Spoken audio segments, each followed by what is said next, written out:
Hello friends, সকলে কেমন আছেন? আশা করি ভালো আছেন।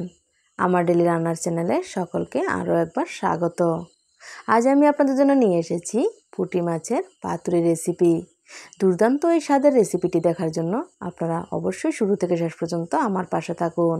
রেসিপিটি শুরু করার আগে একটা অনুরোধ, আমার চ্যানেলটি সাবস্ক্রাইব করে অবশ্যই পাশে থাকুন।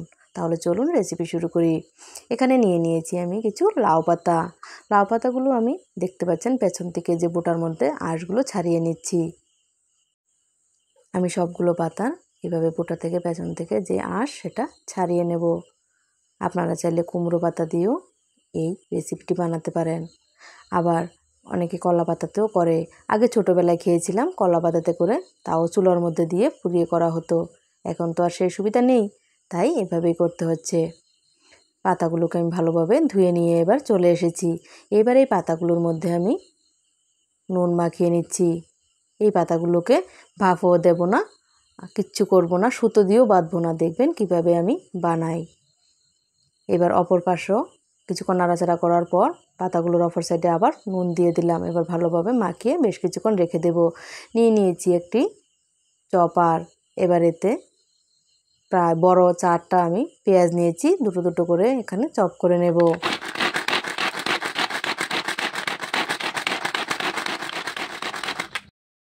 এবার এগুলো হয়ে গেছে, আমি এগুলো নামিয়ে নিচ্ছি।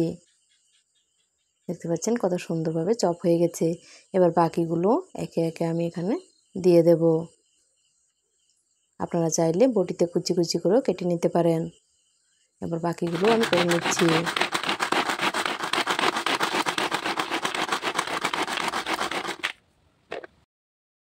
এবার বাকিগুলো হয়ে গেছে, এগুলো একে একে সবগুলো ঢেলে নিচ্ছি। সবগুলো ঢেলে নিয়ে এবার আবারও চলে এসেছি। দেখতে পাচ্ছেন দিয়ে দিলাম পরিমাণ মতো লবণ, হলুদ। এবার দিয়ে দেব ঝাল লঙ্কার গুঁড়ো ও একটু কাশ্মীরি লঙ্কার গুঁড়ো। ভেবেছিলাম মাছগুলোকে আলাদাভাবে মাখবো, তারপরে আবার কি মনে হলো মাছগুলো একসাথে দিয়ে দিয়েছি। তাই মাছগুলো দেওয়াতে আবার মাছের পরিমাণে আবারও মশলা দিতে হলো।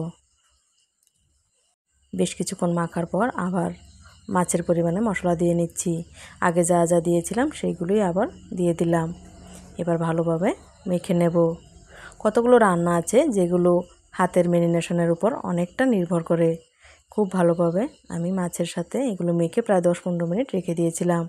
এবার যখন পাতুরিগুলো বানিয়ে নেব তখন এই সময় আবার 10 মিনিট পরে আরেকটু নুন ও আরেকটু লাল লঙ্কার গুঁড়ো মানে কাশ্মীরি লঙ্কার গুঁড়ো দিয়েছিলাম।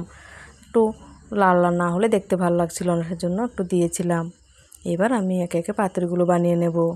এগুলোকে পাতা দিয়ে এইভাবে লাউ পাতা বা কুমড়ো পাতা দিয়ে বানালে আমরা বাড়িঘরে বড়া বলে থাকি, বলি মাছের বড়া, কিন্তু বেশিরভাগই এগুলোকে পাতুরি বলা হয়। সেজন্য আমি ওখানে পাতুরি হিসেবে বলছি আপনাদের সাথে।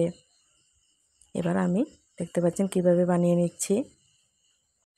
এই পাতুরিগুলো বানাতে আমি কোনো সুতো ব্যবহার করব না। দেখুন কিভাবে আমি পাতাগুলোকে বটে এইভাবে বানিয়ে নিচ্ছি। এখানে কোনো সুতোর প্রয়োজন নেই।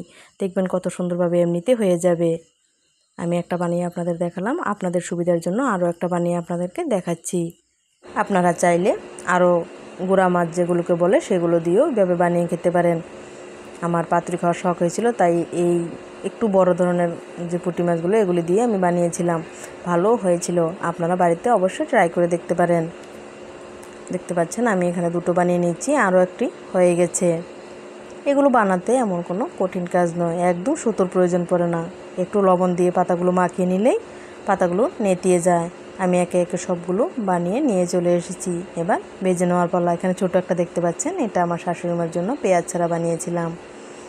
এবার প্যান বসিয়ে দিয়েছি ওভেনে, তেল গরম হয়ে গেছে। আমি এখানে সর্ষের তেল ব্যবহার করেছি। এবার একে একে যে পাতুরিগুলো আমি বানিয়েছি সবগুলো দিয়ে দিচ্ছি। দেখতে পাচ্ছেন কিভাবে জল ছিটকাচ্ছে, যেহেতু পাতাগুলোতে নুন দেওয়া ছিল। আবার যেই পাতুরিগুলো বানিয়েছিলাম অনেকক্ষণ রেখে দেওয়া হয়েছিল, সেই জন্য পেঁয়াজ থেকে জল ছেড়েছে। এই পর্যায়ে চুলার আঁচটা কিন্তু কমিয়ে আপনাদের তারপর বড়াগুলো দিতে হবে। এবার আমি বেশ কিছুক্ষণ ঢেকে দিলাম, ভেতরটা যেন ভালোভাবে সিদ্ধ হয়। প্রায় 10 মিনিট পর আমি চলে এসেছি। একে একে সবগুলো পাতুরি বলেন, বড়া বলেন, যাই বলেন, সবগুলোকে একে একে নেড়ে দিচ্ছি। দেখতে পাচ্ছেন আমি যে সুতো ব্যবহার করিনি তারপরেও কিন্তু খুলছে না। কি সুন্দর বাইন্ডিংটা ভালো হয়েছে। একে একে সবগুলো আমি উল্টে দিচ্ছি। আপনারাও এভাবে সুতো ছাড়া বাড়িতে অবশ্যই ট্রাই করে দেখতে পারেন। হয়ে গেছে, এবার অপর পিঠটা হবে। এ পর্যায়ে আমি আর ঢাকা দেব না। আরও 10 মিনিট পর আবারও চলে এসেছি। এই বড়াগুলো অনেকটাই হয়ে গেছে। এবার উল্টে পাল্টে দেখে নিচ্ছি, যেগুলো আর একটু হওয়ার সেগুলো হবে। আমি এই পর্যায়ে কিন্তু চুলার আঁচটা কম রেখেছি। এই পাতুরিগুলো বানাতে একদম কম আঁচে বানাতে হবে, সেদিকে যেন আপনাদের খেয়াল থাকে। প্রথম দিকে আপনারা বেশি আঁচ দিতেই পারেন, কিন্তু একটু হয়ে যাওয়ার পর তারপর থেকে চুলার আঁচটা অবশ্যই কমিয়ে দেবেন, নয়তো পাতাগুলো পুড়ে যাবে। যেহেতু এখানে আমি লাউ পাতা ব্যবহার করেছি, পাতাগুলো সদ্যই খাওয়া যাবে, সেই জন্য পাতাগুলো যেন পুড়ে না যায় সেদিকে খেয়াল রাখতে হবে। আমার পাতুরিগুলো হয়ে গেছে, আমি এগুলো নামিয়ে নিচ্ছি। আমার এই ভিডিওটি যদি আপনাদের ভালো লাগে তাহলে অবশ্যই লাইক, শেয়ার, সাবস্ক্রাইব করে দেবেন এবং পাশে থাকা বেল আইকনটি অবশ্যই প্রেস করে দেবেন, যেন আমার পরবর্তী রেসিপির নোটিফিকেশান সবার আগে আপনি পেয়ে যেতে পারেন। রেসিপিটি শুরু থেকে শেষ পর্যন্ত দেখার জন্য সকলকে অসংখ্য ধন্যবাদ। আমি এখানে একটি আপনাদের খুলে দেখাচ্ছি, ভেতরটা দেখুন, পাতাটা একদম পুরো জানি ভেতরটা কীরকম সুন্দর হয়েছে। আবারও দেখা হচ্ছে নতুন রেসিপিতে। ততক্ষণ পর্যন্ত আপনারা সকলে ভালো থাকুন, সুস্থ থাকুন।